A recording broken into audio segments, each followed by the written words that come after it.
Hello guys, welcome to my channel. आज हम लोग इस वीडियो में सिपाही भर्ती परीक्षा के लिए समान अध्ययन से संबंधित महत्वपूर्ण प्रश्न को देखेंगे। तो आप लोगों ने चैनल को अभी तक सब्सक्राइब नहीं किया है तो चैनल को ज़रूर सब्सक्राइब कर लें, क्योंकि हम लोग इस वीडियो में बारी बारी से प्रतिदिन समान अध्ययन यानी जीके का प्रश्न वीडियो में बारी बारी से देखेंगे। तो इस वीडियो का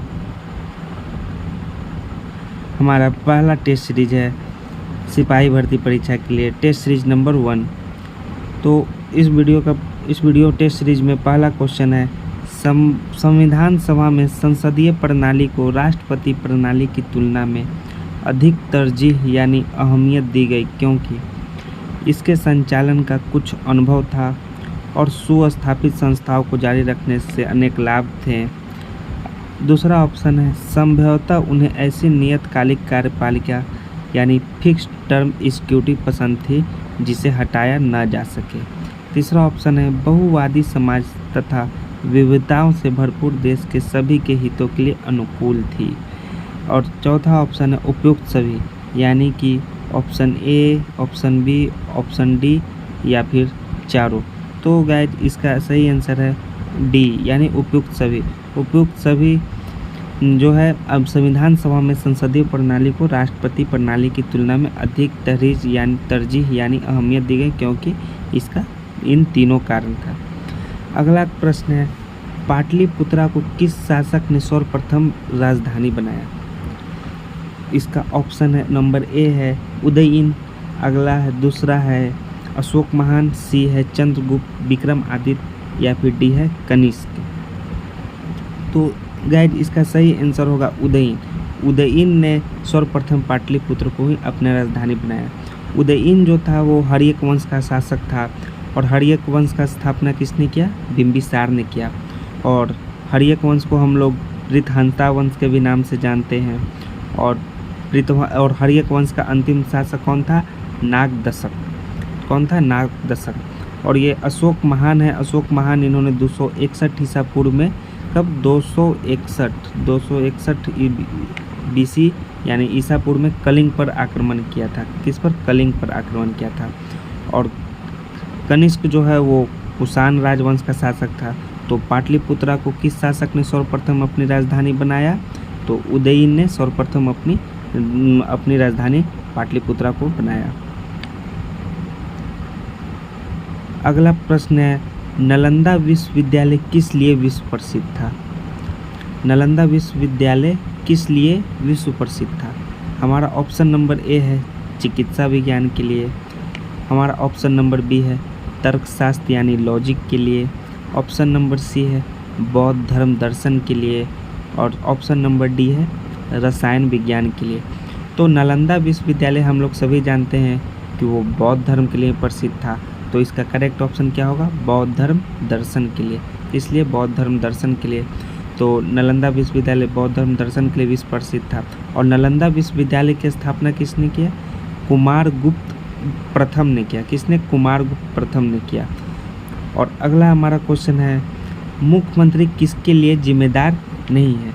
मुख्यमंत्री किसके लिए जिम्मेदार नहीं है? हमारा ऑप्शन नंबर ए है राज्य प्रशासन चलाना, ऑप्शन नंबर बी है कानून और व्यवस्था बनाए रखना, ऑप्शन नंबर सी है राज्य की सुरक्षा, और ऑप्शन नंबर डी है उपयुक्त में से कोई नहीं।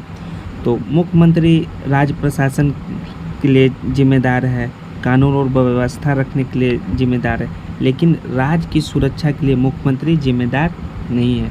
तो हमारा ऑप्शन नंबर सी होगा। यह अनुच्छेद 355 किस पे? 355 पे लिखा हुआ है। अनुच्छेद संविधान में 355 के आधार पर राज्य की सुरक्षा के लिए संघ सरकार उत्तरदायी होता है, मुख्यमंत्री इसका उत्तरदायी नहीं होता। अगला हमारा प्रश्न है, निम्नलिखित में से कौन सा मूल अधिकार भारतीय संविधान द्वारा नागरिकों को प्रदान नहीं किया गया है? इन नागरिकों को प्रदान नहीं किया गया। ऑप्शन नंबर ए है देश के किसी भी भाग में बसने का अधिकार, ऑप्शन नंबर बी है लिंग समानता का अधिकार, ऑप्शन नंबर सी है सूचना का अधिकार, और ऑप्शन नंबर डी है शोषण के विरुद्ध अधिकार। तो गाइज इसका सही आंसर होगा सी सूचना का अधिकार जो है भारतीय संविधान द्वारा नागरिकों को नहीं प्रदान किया गया है। देश के किसी भी भाग में बसने का अधिकार भारतीय संविधान द्वारा सभी लोगों को प्राप्त है। लिंग समानता का अधिकार सभी लोगों को प्राप्त है और शोषण के विरुद्ध अधिकार सभी लोगों को प्राप्त है। लेकिन सूचना का अधिकार भारतीय संविधान के द्वारा नागरिकों को प्रदान नहीं किया गया है। भारत के पहले कार्बन न्यूट्रल गांव के रूप में किस गांव को विकसित किया गया है? विकसित किया जाएगा, अभी विकसित किया गया नहीं है, विकसित किया जाएगा। किसमें? कार्बन न्यूट्रल गांव के रूप में। तो हमारा ऑप्शन नंबर ए है भिवंडी तालुका। यह कहाँ है? महाराष्ट्र में। कहाँ? महाराष्ट्र में। ऑप्शन नंबर बी है कोयम्बटूर। कोयम्बटूर यानी तमिलनाडु में है। ऑप्शन नंबर सी है फरीदाबाद। फरीदाबाद कहाँ है? हरियाणा में। और ऑप्शन नंबर डी है राजगीर यानी बिहार। तो पहले कार्बन न्यूट्रल गांव के रूप में भिवंडी तालुका यानी महाराष्ट्र, जो महाराष्ट्र में जो गांव है भिवंडी तालुका, उस पर कार्बन न्यूट्रल गांव के रूप में विकसित किया जाएगा।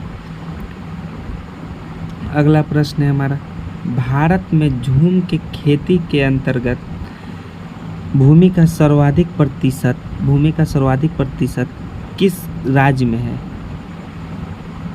तो ऑप्शन नंबर ए है झारखंड, छत्तीसगढ़, मणिपुर और नागालैंड।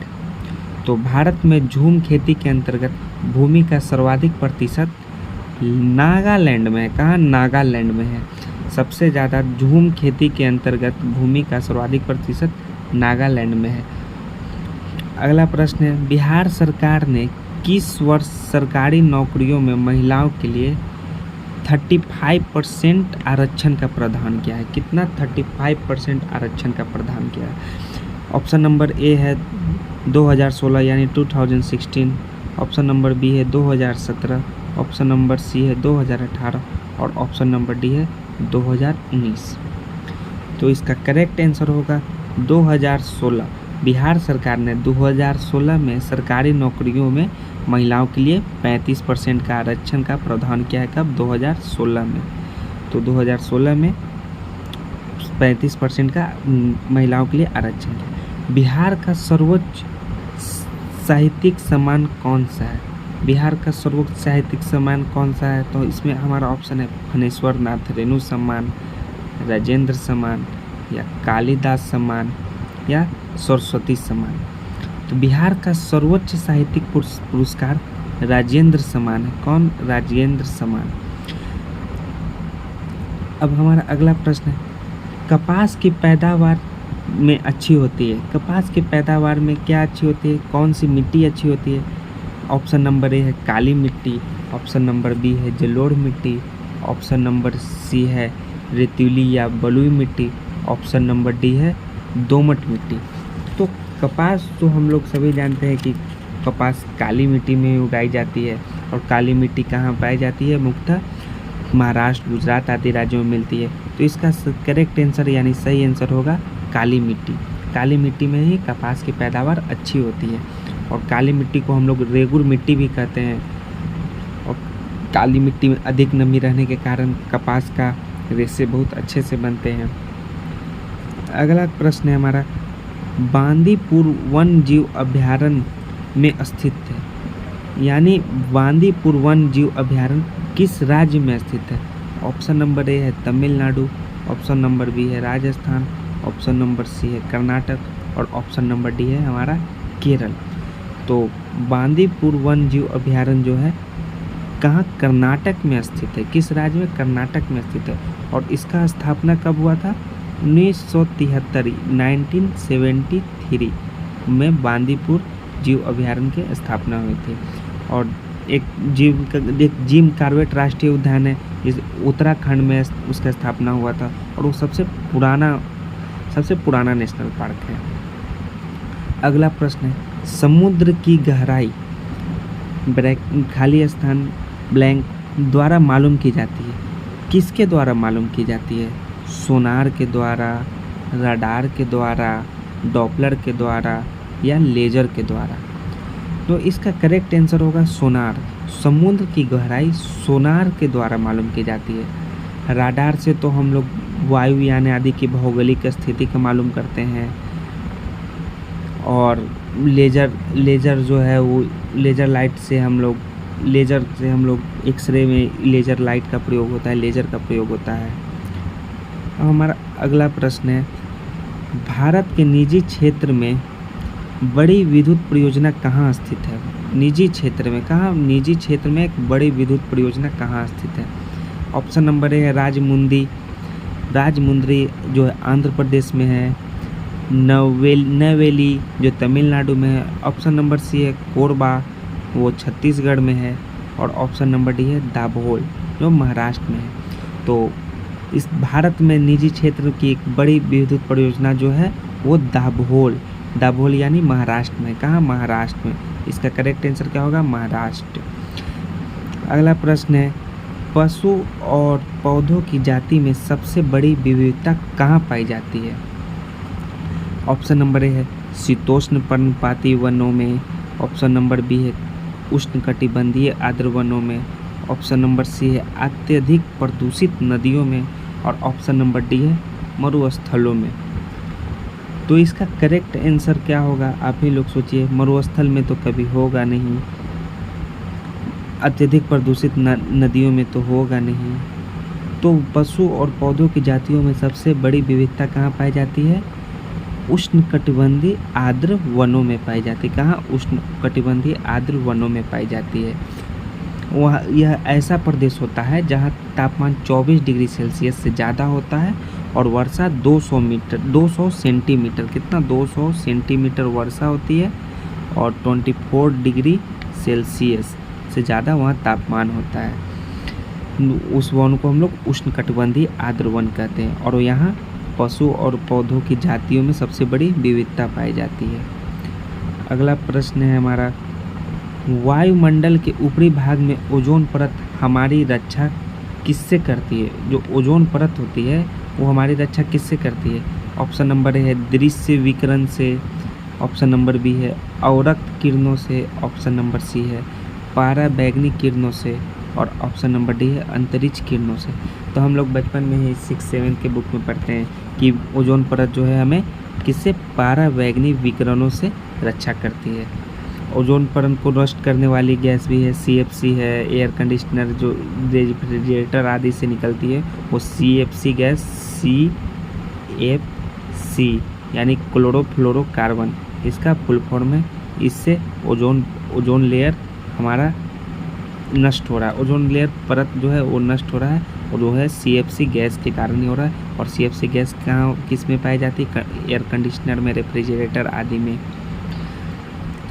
अगला प्रश्न है, शुष्क सेल का एनोड किससे बना होता है? शुष्क सेल का जो एनोड होता है वो किससे बना होता है?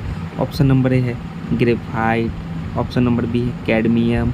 ऑप्शन नंबर सी है जास्ता। और ऑप्शन नंबर सी है सीसा यानी लेड। तो जो शुष्क सेल होता है उसका एनोड जो है ग्रेफाइट यानी कार्बन से बना होता है। किससे बना होता है? कार्बन से बनता है। अगला हमारा प्रश्न है, हाइड्रोजन बम का आविष्कार किसने किया?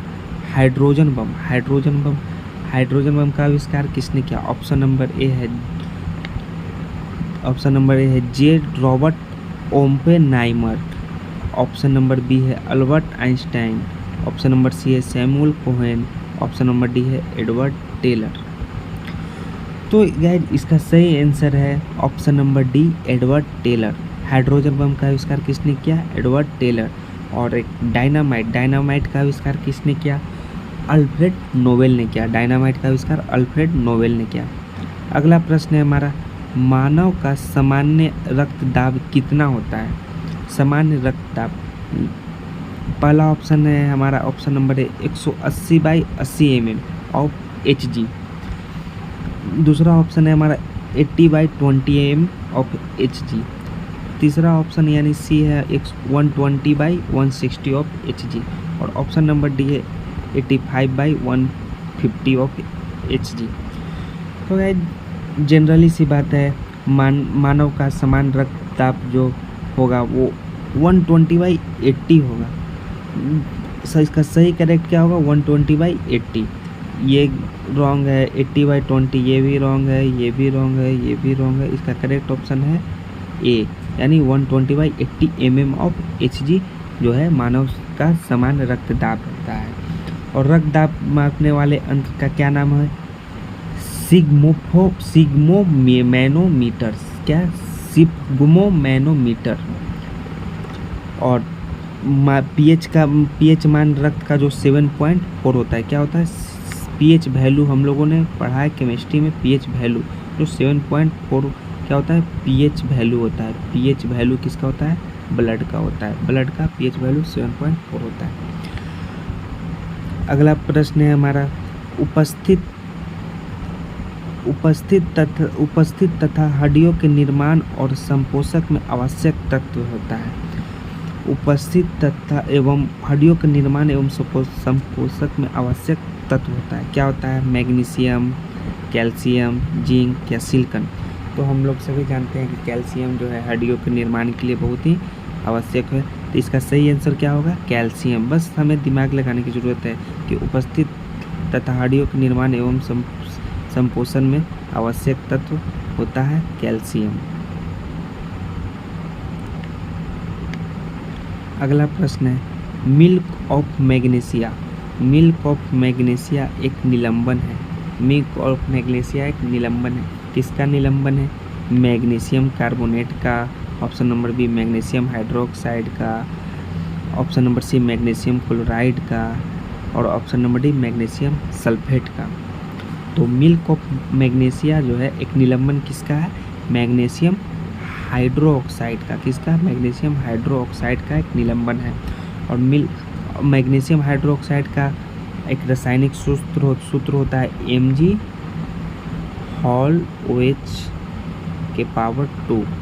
जो इसका मैग्नीशियम हाइड्रोक्साइड का रासायनिक सूत्र होता है। इसे हम लोग मिल्क ऑफ मैग्नीशिया भी कहते हैं। क्या कहते हैं? इसे हम लोग मिल्क ऑफ मैग्नीशिया भी कहते हैं। अगला प्रश्न है, प्लास्टर ऑफ पेरिस का रासायनिक नाम क्या है? प्लास्टर ऑफ पेरिस जो हम लोग जानते हैं, जब हाथ पैर या जो भी चीज़ शरीर का अंग टूटता है तो प्लास्टर ऑफ पेरिस से ही उस प्लास्टर किया जाता है। तो प्लास्टर ऑफ पेरिस का रासायनिक नाम क्या है? जल योजित calcium carbonate, calcium hydrate, calcium sulphate hemihydrate या कैल्शियम सल्फेट। तो इसका सही आंसर क्या है? प्लास्टर ऑफ पेरिस का रासायनिक नाम क्या है? Calcium sulphate hemihydrate. क्या है? Calcium sulphate hemihydrate.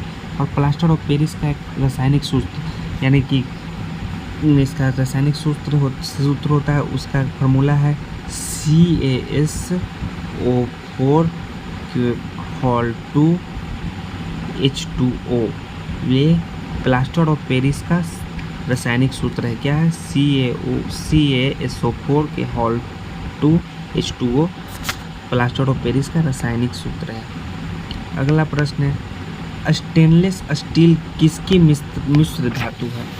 Stainless steel किसकी मिश्र धातु है? ऑप्शन नंबर ए है लोहा, कार्बन और जिंक यानी जस्ता का, लोहा, जिंक और मैग्नीज का, लोहा, क्रोमियम और निकेल का, और ऑप्शन नंबर डी लोहा, क्रोमियम और कार्बन का। तो स्टेनलेस स्टील जो है लोहा, क्रोमियम और कार्बन का बना होता है। किसका? लोहा, क्रोमियम और कार्बन का बना होता है। लोहा का रासायनिक सूत्र Fe हो गया, Fe plus C plus chromium Cr plus Ni। इन चारों के मिलकर स्टेनलेस स्टील बनता है। स्टेनलेस स्टील एक मिश्र धातु है जिसमें चार धातु मिले रहते हैं। अगला प्रश्न है, कांच को नीला रंग निम्नलिखित में से कौन प्रदान करता है? Cobalt oxide, copper oxide, option number C iron oxide या option number D nickel oxide. तो कांच को नीला रंग निम्नलिखित में से कौन प्रदान करता है? इसका करेक्ट ऑप्शन होगा कोबाल्ट ऑक्साइड। कोबाल्ट ऑक्साइड के कारण ही कांच का रंग नीला होता है, और कोबाल्ट ऑक्साइड के कारण ही इसका गहरा नीला रंग होता है। कोबाल्ट ऑक्साइड के कारण नीला रंग होता है, लेकिन गहरा नीला रंग कांच का कोबाल्ट ऑक्साइड के कारण ही होता है। अगला प्रश्न है, रक्त स्कंदन में कौन सा विटामिन क्रियाशील होता है? रक्त स्कंदन में कौन सा विटामिन क्रियाशील होता है? रक्त स्कंदन मतलब हम लोग जानते हैं ब्लड क्लॉटिंग। क्या? ब्लड क्लॉटिंग, जो हम लोग इंग्लिश में पढ़ते हैं ब्लड क्लॉटिंग, वही हुआ रक्त स्कंदन। क्या? रक्त स्कंदन में कौन सा विटामिन क्रियाशील होता है? Vitamin D, option number A है। Option number B vitamin A है। Option number C vitamin C है और ऑप्शन नंबर डी विटामिन के है। तो ऑफकोर्स इसका ब्लड क्लॉटिंग में कौन सी विटामिन क्रियाशील होता है? तो इसका सही आंसर होगा विटामिन के। विटामिन के जो है रक्त स्कंदन में विटामिन के क्रियाशील होता है। और हम रक्त दो प्रकार की होती है, एक आरबीसी और एक डब्ल्यूबीसी। एक रेड ब्लड सेल, एक वाइट ब्लड सेल। रक्त दो प्रकार के होते हैं, रेड ब्लड सेल और वाइट ब्लड सेल।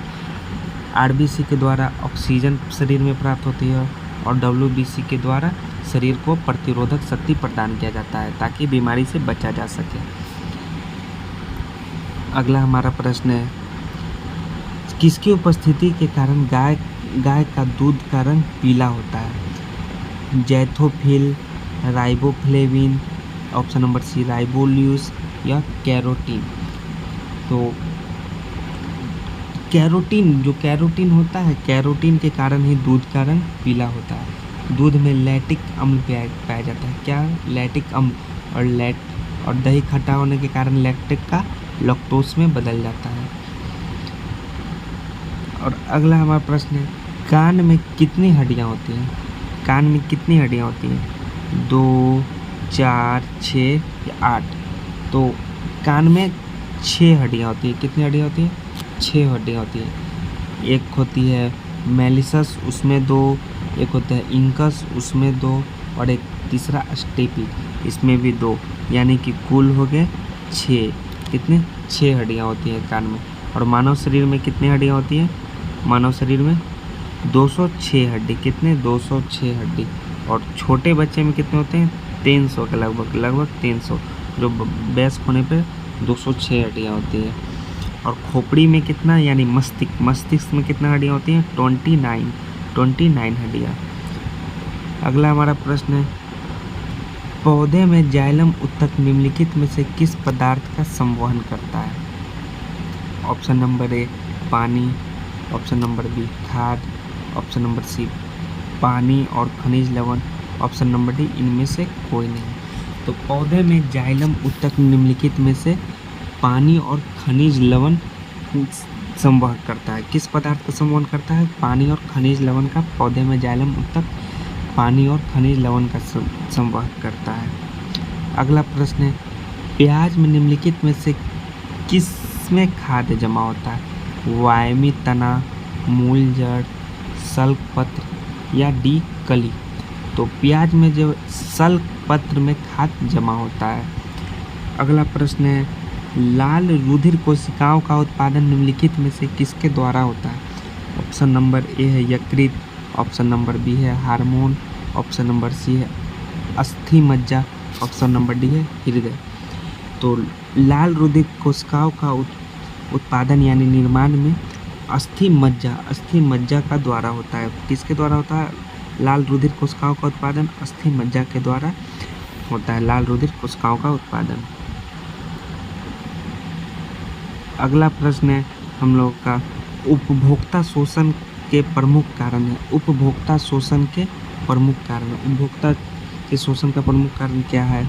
सूचना का अभाव, वस्तुओं की सीमित आपूर्ति, उपभोक्ताओं की अज्ञानता या इनमें से सभी।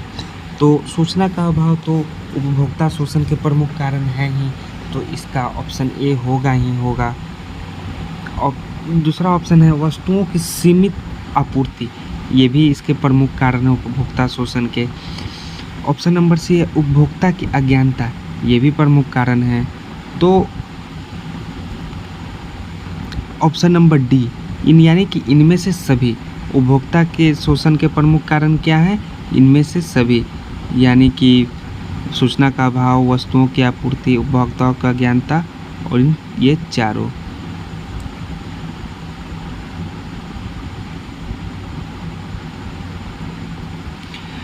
रॉलेट एक्ट के विरोध में किसने लगान न देने का आंदोलन चलाने का सुझाव दिया?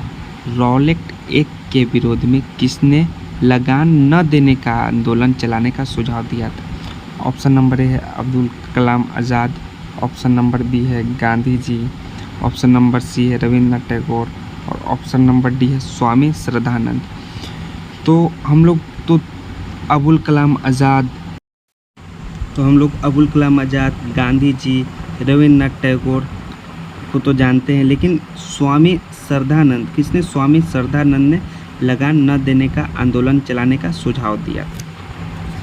अगला प्रश्न है, किसने खिलाफत आंदोलन को हिंदुओं और मुसलमानों के एकता के एक ऐसे अवसर के रूप में देखा जो 100 वर्षों में भी पुनः प्रस्तुत नहीं होगा? ऑप्शन नंबर ए है अली बंधु, ऑप्शन नंबर बी है Khan Abdul Kalam Azad, option number C है Mahatma Gandhi, option number D है खान अब्दुल गफ्फार खान। तो इसका सही आंसर होगा महात्मा गांधी। महात्मा गांधी जी ने हिंदू और मुस्लिमों की एकता के एक ऐसे अवसर के रूप में देखा जो कि 100 वर्षों में भी पुनः प्रस्तुत नहीं होगा। अगला प्रश्न है, 14 जुलाई 1942 को वर्धा में महात्मा गांधी ने कांग्रेस की कार्यकारिणी समिति में अपने भारत छोड़ो आंदोलन की चर्चा की। तब उस समय समिति के अध्यक्ष कौन थे? ऑप्शन नंबर ए है राजगोपालाचारी, ऑप्शन नंबर बी है Abul Kalam Azad, option number C है Jawaharlal Nehru, option number D है एनी बेसेंट। तो इसका करेक्ट आंसर क्या होगा? अबुल कलाम आज़ाद। कौन उस समय समिति के अध्यक्ष कौन थे? अबुल कलाम आज़ाद थे। और अबुल कलाम आज़ाद ही हैं जो सबसे कम उम्र और सबसे अधिक समय तक के अध्यक्ष पद पे रहने वाले नेता भी हैं, और सबसे कम उम्र और सबसे अधिक समय तक के लिए।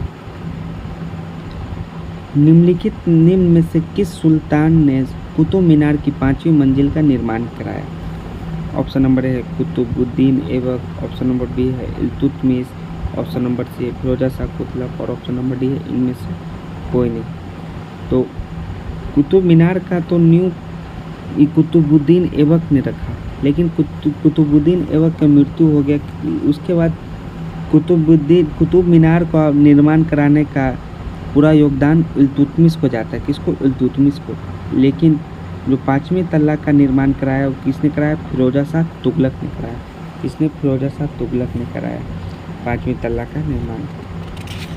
अगला प्रश्न है, ख्वाजा मोइनुद्दीन चिश्ती किसके शिष्य थे? कौन ख्वाजा मोइनुद्दीन चिश्ती?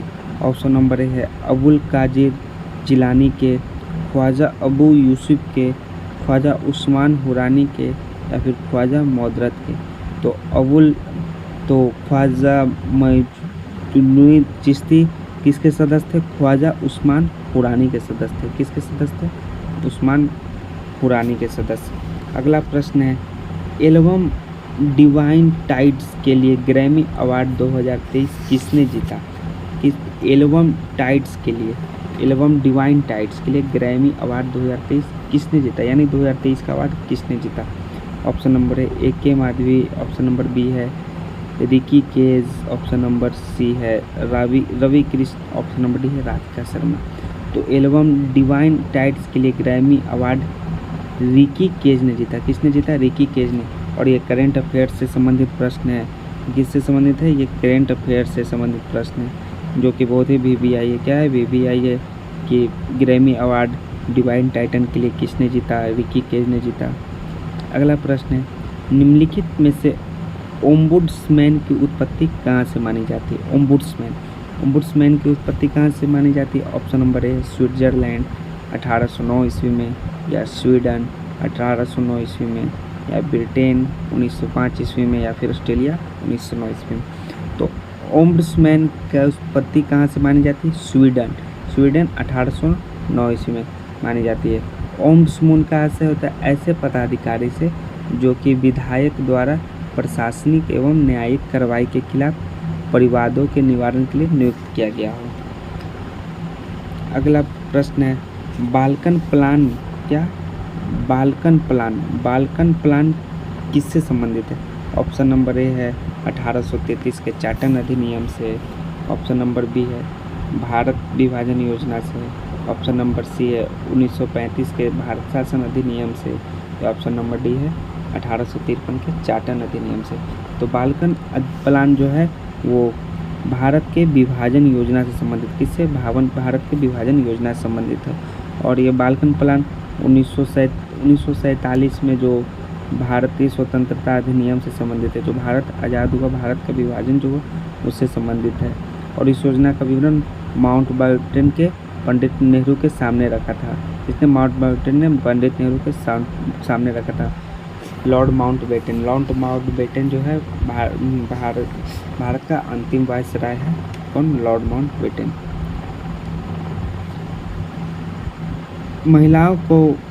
महिलाओं की 68 किलोग्राम में एशियाई कुश्ती चैंपियनशिप में रजत पदक किसने जीता? ऑप्शन नंबर ए है अमी इसी। ऑप्शन नंबर बी है निशा दाहिया। ऑप्शन नंबर सी है अंशु मलिक। और ऑप्शन नंबर डी है साक्षी मलिक। तो इस महिलाओं के 68 किलोग्राम में किसने कुश्ती चैंपियनशिप में रजत पदक जीता? तो निशा दहिया ने। निशा दहिया ने रजत पदक जीता। तो ये भी किसे? करेंट अफेयर से। ये करेंट अफेयर से ये प्रश्न है जो बहुत ही महत्वपूर्ण है। महिलाओं के 68% किलोग्राम में एशियाई कुश्ती चैंपियनशिप में रजत पदक जीता। आपका बैंक आपके द्वार किस बैंक का टैगलाइन है? आपका बैंक आपके द्वार किस बैंक का टैगलाइन है? तो पहला ऑप्शन है SBI। दूसरा ऑप्शन है bank of India. Option number C है bank of Baroda. Option number D India post payment bank. तो आपका बैंक आपके द्वार इंडिया पोस्ट पेमेंट बैंक का टैगलाइन है। किसका? इंडिया पोस्ट पेमेंट्स बैंक का टैगलाइन है। अगला प्रश्न है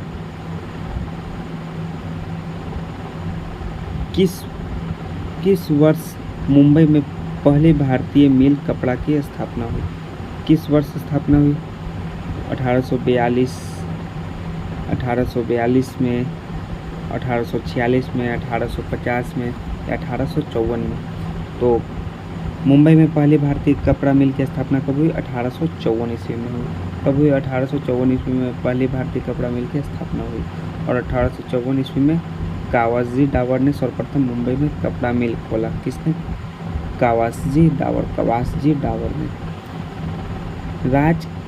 चीन ने तिब्बत पर कब पूर्ण रूपेण कब्जा किया? चीन देश जो है तिब्बत पर कब पूर्ण रूपेण कब्जा किया? ऑप्शन नंबर है 1959 यानी 1959। Option number B 1960। Option number C 1961। Option number D 1962 यानी 1962। तो चीन ने तिब्बत पर कब? 1959 यानी 1959 पर पूर्ण रूप से कब्जा कर लिया। 1951 में चीन ने तिब्बत को अपना प्रशासनिक इकाई घोषित किया था और 1959 में पूर्ण रूप से कब्जा कर लिया। राज्य के नीति निर्देशक तत्व को आयरलैंड के संविधान ने किस देश से ग्रहण किया था? राज्य का जो नीति निर्देशक तत्व है वो आयरलैंड के संविधान ने किस देश से ग्रहण किया था? Option number A Australia. B Canada. Option number C Spain. Option number D Bharat. तो राज्य के नीति निर्देशक तत्व है जो आयरलैंड का संविधान स्पेन देश से ग्रहण किया था और भारत देश से राज्य के नीति निर्देशक तत्व आयरलैंड के संविधान से लिया। इसे आयरलैंड के संविधान से। निम्न में से किसने प्रधानमंत्री को राज्य की नौका का कप्तान कहा?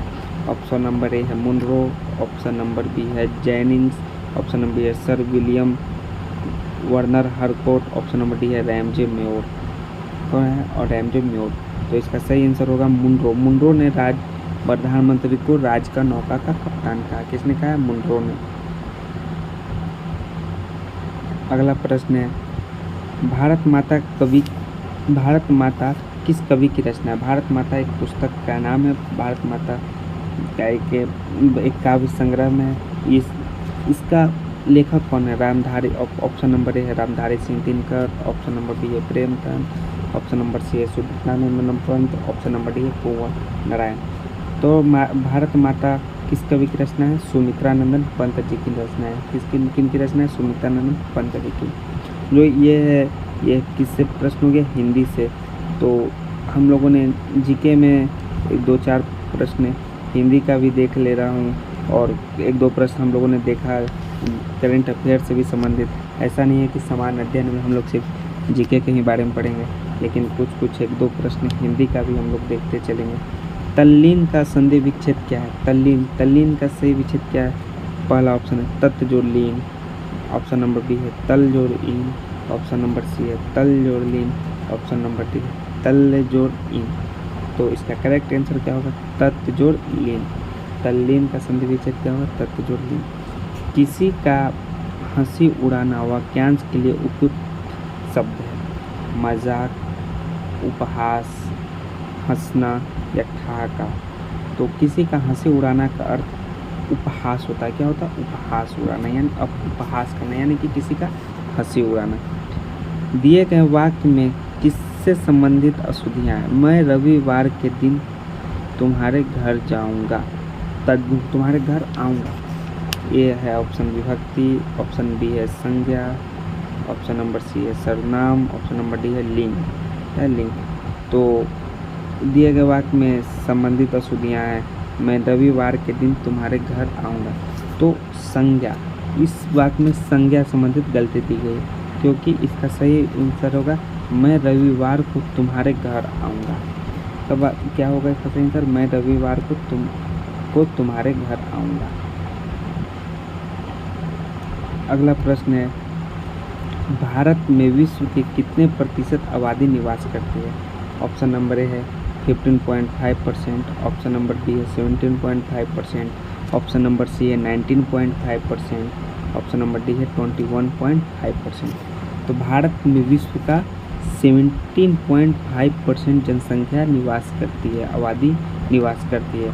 और विश्व में भारत भूमि का 2.42% भूमि भारत में, 70.5% आबादी निवास करती है, लेकिन विश्व का भूमि का 2.42% भूमि भारत में है। और भारत में सर्वप्रथम जनगणना कब हुआ था? आप लोगों ने पता है 1972 में सर्वप्रथम जनगणना हुआ था। कब? 1872, 1972 नहीं 1872 में। और 1881 में, कब? 1881 में। लगातार 10 वर्षों से ये चालू होने लगा। कब? 1881 से।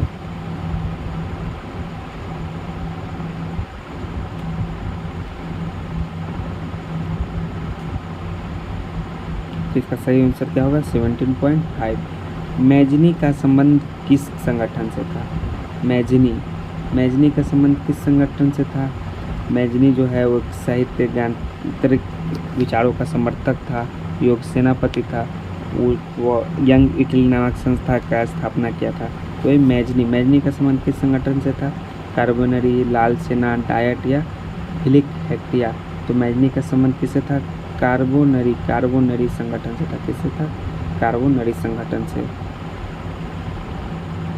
गैरीबाल्डी पेशे से क्या था? गैरीबाल्डी पेशे से क्या था? ऑप्शन नंबर ए है किसान, ऑप्शन नंबर बी नाविक, ऑप्शन नंबर सी सिपाही, ऑप्शन नंबर डी जमींदार। तो गैरीबाल्डी जो था एक पेशे से क्या था? नाविक था। क्या था? नाविक। और उसका जन्म 4 जुलाई 1807 को हुआ और उसकी मृत्यु 2 जून 1882 को हो गया। वो गैरीबाल्डी ने इटली को जीता हुआ क्षेत्र राष्ट्र को समर्पित कर साधारण किसान के रूप में जीवन व्यतीत किया। अगला प्रश्न है, निम्न में से कौन डायमंड लीग ट्रॉफी जीतने वाले प्रथम भारतीय एथलीट हैं? तो diamond league trophy option number A है Bajrang Punia, option number B है Deepika Kumari, option number C है PV Sindhu, option number D है नीरज चोपड़ा। तो डायमंड लीग ट्रॉफी जो है वो जो है ट्रैक एंड फील्ड से संबंधित है। और ट्रैक एंड फील्ड में जो है बजरंग पुनिया जो कि रेसलर हैं, फिर दीपिका कुमारी जो कि आर्चरी यानी तीरंदाज हैं, पीवी सिंधु जो कि बैडमिंटन प्लेयर हैं।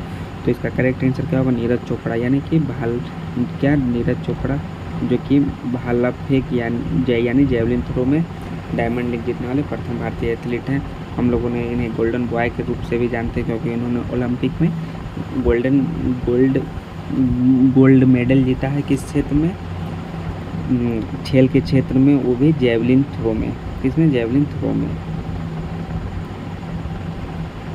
अगला प्रश्न करंट अफेयर से संबंधित है। अभी हाल में ही आयोजित 16वां आईपीएल संस्करण का खिताब किस टीम ने जीता है? 16वां आईपीएल संस्करण का खिताब किस टीम ने जीता है? तो इसका ऑप्शन नंबर ए है Chennai Super Kings, option number B है Gujarat Titans, option number C है Mumbai Indians, option number D है लखनऊ सुपर जायंट। तो ऑफकोर्स सभी लोगों को पता है, बहुत सारे फैन होंगे जिस टीम ने जीता है 16वां IPL संस्करण, उनके बहुत सारे समर्थक प्रशंसक हैं। इसका करेक्ट ऑप्शन क्या होगा? चेन्नई सुपर किंग, जो कि हमारे माही यानी महेंद्र सिंह धोनी के नेतृत्व में जीता है, और भी लास्ट बॉल पे जडेजा ने चौका मारकर जिताया था, चौके मारकर। अगला प्रश्न, निम्न में से किसने गांधीवादी योजना का विचार प्रस्तुत किया है? ऑप्शन नंबर ए है N Narayan, option number B है M Visvesvaraya, option number C है जयप्रकाश नारायण, और ऑप्शन नंबर डी है श्रीमन नारायण अग्रवाल। तो इसका करेक्ट आंसर होगा गांधीवादी योजना का विचार किसने प्रस्तुत किया? श्रीमन नारायण। किसने? श्रीमन नारायण ने गांधी योजना का विचार प्रस्तुत किया। एक समशिष्ट अर्थशास्त्र में निम्नलिखित में से किसका अध्ययन नहीं किया जाता है? ऑप्शन नंबर ए है राजकीय कोष नीति, ऑप्शन नंबर बी है उपभोक्ता, ऑप्शन नंबर सी है बजट, ऑप्शन नंबर डी है रोजगार। तो अर्थशास्त्र का क्लास 12th में 2 बुक होती है, एक समशिष्ट अर्थशास्त्र और एक व्यशिष्ट अर्थशास्त्र। तो समशिष्ट अर्थशास्त्र उसी का एक प्रकार है अर्थशास्त्र का, एक समशिष्ट एक व्यशिष्ट। तो समशिष्ट अर्थशास्त्र में एक उपभोक्ता का अध्ययन नहीं किया जाता है। क्या? एक उपभोक्ता का अध्ययन नहीं किया जाता है। और एक उपभोक्ता, एक बाजार, एक उत्पादक आदि का अध्ययन किसमें किया जाता है? व्यशिष्ट अर्थशास्त्र में। किसमें? व्यशिष्ट। तो अर्थशास्त्र के 2 प्रकार हैं, एक समशिष्ट और एक व्यशिष्ट। और हम लोग अगर इसे इंग्लिश में बोले तो एक माइक्रो एक मैक्रो। तो अगला प्रश्न है, भारत में स्वतंत्रता के पश्चात प्रथम मंत्रिमंडल का कानून मंत्री कौन था? ऑप्शन नंबर ए है KM Munshi, option number C है Baldev Singh, option number B है SP Mukherjee, option number D है भीमराव अंबेडकर यानी बीरा अंबेडकर। तो प्रथम मंत्रिमंडल का भारतीय स्वतंत्रता के बाद कानून मंत्री किन्हें बनाया गया? भीमराव अंबेडकर को बनाया गया। इन्होंने ही कानून बनाया, यानी कि कानून की रचना की इन्होंने ही, संविधान की रचना की किसने? भीमराव अंबेडकर ने। तो इन्हें कानून मंत्री बनाया। अगला प्रश्न है, लोकसभा के राज्यवार सीटों का आवंटन सन 1971 की जनगणना पर निर्धारित है। यह निर्धारण किस वर्ष तक यथावत रहेगा? तो 1971 की जनगणना पर आधारित है। यह निर्धारण वर्ष किस वर्ष तक यथावत रहेगा? ऑप्शन नंबर ए है 2031, ऑप्शन नंबर बी है 2026, ऑप्शन नंबर सी है 2021, ऑप्शन नंबर डी है 2011। तो ये प्रश्न है किस वर्ष तक यथावत रहेगा? तो ऑप्शन नंबर डी और ऑप्शन नंबर सी तो ऑफकोर्स गलत हो। इसका करेक्ट ऑप्शन है ऑप्शन नंबर बी। कब? 2026। कब होगा? 2026 तक यथावत रहेगा। अगला प्रश्न है, निम्नलिखित धातुओं में उनकी अभिक्रियाशीलता को क्रम से व्यवस्थित कीजिए। क्रम से व्यवस्थित कीजिए यानी कि सबसे कम, उसके ज़्यादा, उससे ज़्यादा, उससे ज़्यादा, या फिर सबसे ज़्यादा, उससे कम, उससे कम, उससे कम। तो हमारा ऑप्शन है सोडियम, मैग्नीशियम, अल्मुनियम और zinc, aluminium, sodium, magnesium, aluminium, zinc, sodium, magnesium, या फिर ऑप्शन नंबर डी है मैग्नीशियम, सोडियम, जिंक, अल्मुनियम। तो इसका सही क्रम क्या होगा? सोडियम, मैग्नीशियम, अल्मुनियम और जिंक, उसकी अभिक्रियाशीलता के अनुसार करेक्ट ऑप्शन ए होगा। अगला प्रश्न है, निम्नलिखित में से कौन सा रक्त स्कंदन यानी कि ब्लड क्लॉटिंग के लिए अनिवार्य है? हमारा पहला ऑप्शन है Na+, दूसरा ऑप्शन है Cl-, ऑप्शन सी है Ca++, और ऑप्शन नंबर डी है Fe++। तो रक्त स्कंदन यानी कि ब्लड क्लॉटिंग के लिए क्या अनिवार्य है? Ca++ यानी कि कैल्शियम, या कैल्शियम अनिवार्य है। नरेगा को मनरेगा का नाम कब दिया गया? पहले नरेगा नाम था और उसके बाद मनरेगा नाम दिया गया। तो कब दिया गया? ऑप्शन नंबर ए है 2 अक्टूबर 1907, ऑप्शन नंबर बी है 2 अक्टूबर 1908, ऑप्शन नंबर सी है 2 अक्टूबर 2007, 2 अक्टूबर 2008, 2 अक्टूबर 2009 और 2 अक्टूबर 2010। तो मनरेगा नरेगा कब स्टार्ट हुआ? 2005 से। कब? 2005 से नरेगा स्टार्ट हुआ। और नरेगा को मनरेगा में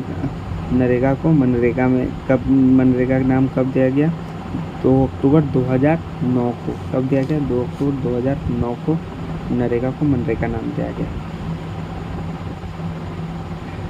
अगला प्रश्न है, जीवन का आधारभूत पदार्थ यानी कि फंडामेंटल सब्सटेंस माना जाता है। फंडामेंटल सब्सटेंस माना जाता है कोशिका द्रव, माइटोकॉन्ड्रिया, सेंट्रोसोम या जीव द्रव। तो जीवन का आधारभूत पदार्थ क्या है? जीव द्रव। क्या है? जीव द्रव। जीव द्रव किसका बना होता है? कोशिका द्रव, केंद्रक द्रव और अंतद्रव का बना होता है।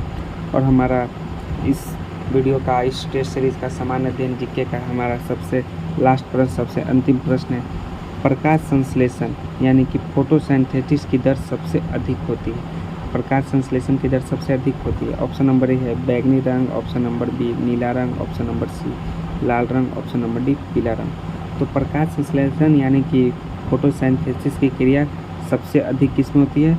लाल रंग में होती है। किस में होती है? लाल रंग। लाल रंग के बाद नीले रंग में होती है, नीले रंग के बाद पीला रंग में होती है, पीला रंग के बाद हरे रंग में होती है। तो घटते क्रम में अगर हम लोग इसे सजाना चाहेंगे तो पहले हम लोग क्या लिखेंगे?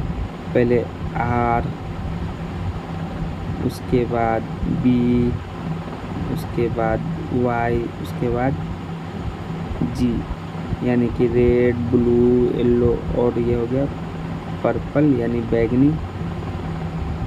तो थैंक्स गाइज, हम लोगों ने इस वीडियो में बिहार पुलिस प्रैक्टिस सेट को देखा जो जीके से संबंधित था, जनरल नॉलेज से संबंधित था। तो और इसे अपडेट के लिए चैनल को सब्सक्राइब कर लें और दोस्तों के बीच शेयर करें। नेक्स्ट वीडियो में हम लोग जीके से संबंधित, सामान्य अध्ययन संबंधित महत्वपूर्ण प्रश्न को देखेंगे। थैंक्स।